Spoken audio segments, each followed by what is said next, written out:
Hello नमस्कार दोस्तों। आप सभी का आपके अपने चैनल जीपी इंस्पायर में स्वागत है।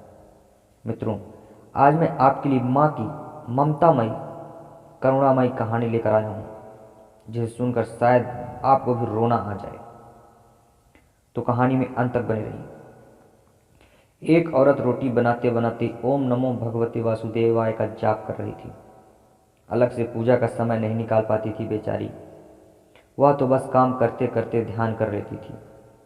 तभी एकाएक धड़ाम से जोरों की आवाज़ हुई और साथ में दर्दनाक चीख। कलेजा धक सा रह गया।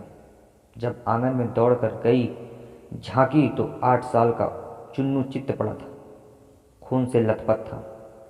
मन तो हुआ कि दहाड़ मार कर रोए, परंतु घर में उसके अलावा कोई नहीं था। रोकर भी किसे बुलाती बेचारी। फिर चुन्नू को भी तो संभालना था। दौड़कर नीचे गई तो देखा चुन्नू आधी बेहोशी में माँ माँ की रट लगाए हुए है। अंदर की ममता ने आंखों से आंसू निकलकर अपनी मौजूदगी का एहसास करवाया।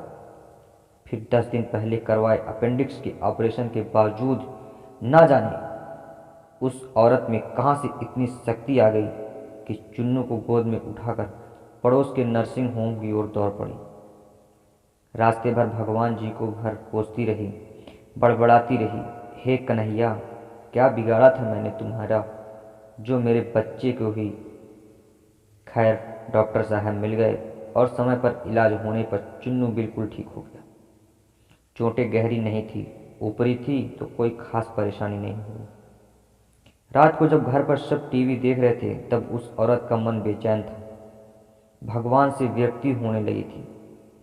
एक माँ की ममता प्रभु सत्ता को चुनौती दे रही थी। उसके दिमाग में दिन की सारी घटना चलचित्र की तरह चलने लगी।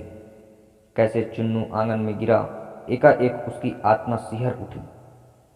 कल ही तो पुराने पाइप का टुकड़ा आंगन से हटवाया है, ठीक उसी जगह था जहां चुन्नू गिर पड़ा था।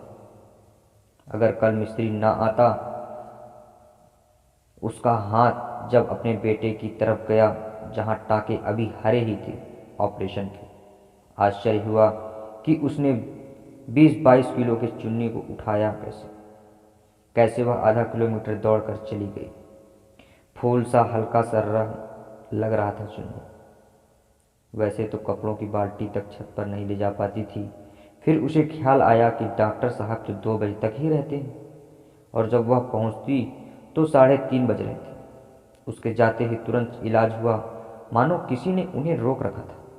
यह सब सोचकर उसका सिर प्रभु के चरणों में श्रद्धा से झुक गया और उसने मन ही मन प्रभु से अपने शब्दों के लिए क्षमा मांगी।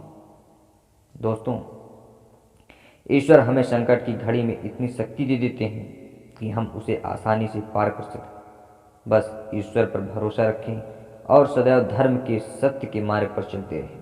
राधे राधे।